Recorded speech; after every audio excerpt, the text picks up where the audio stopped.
This certificate of execution was in the files that Mikhail let me see. According to this, Standartenführer Günther Schwarz was hanged in 1945, shortly after the Allied invasion of Germany. Well, what of it? That document could easily be a forgery. You Americans and Russians were in constant competition as you tore through the remainder of our homeland. The Russians want their glory, that's all. I admit, I wouldn't put it past them, but... The man in there has confessed that he is Günther Schwarz. Christina, the man in there has zyklon bronchitis. Of course he does. These are British documents. According to British intelligence, Günther Schwarz never contracted that condition. More evidence from our beloved Allied conquerors. The Brits eavesdropped on some of Schwarz's progress reports coming from Khmer. When the Zyklon B leak occurred, Schwarz was back in Berlin being awarded a medal from Adolf Hitler himself. If he wasn't there on the day of the accident, then he could not have zyklon bronchitis. The man we're holding does. I can't believe I'm listening to this. I'm afraid there's more, Christina. I inquired about this man's last month in San Francisco. He resigned his position as file clerk, put all his affairs in order, and even provided handsomely for his housekeeper. So, like any criminal, he wanted to move on before somebody traced his whereabouts.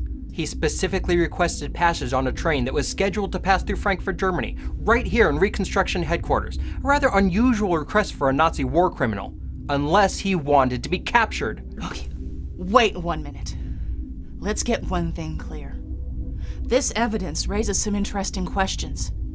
Nonetheless, Schwarz is going to stand in front of a war crimes tribunal for the atrocities he committed. Christina, I don't think— No, then talk to him! If you still have doubts, listen to what he has to say. He was there. He did it. He will gladly tell you all about it. What?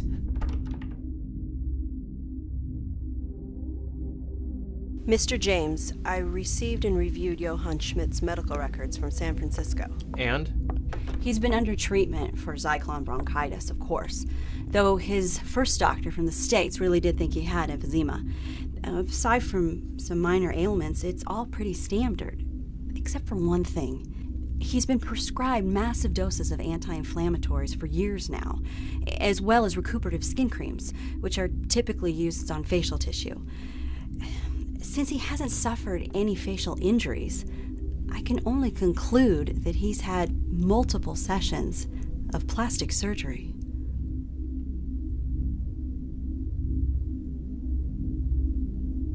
Are you... You're telling me this man has changed his face?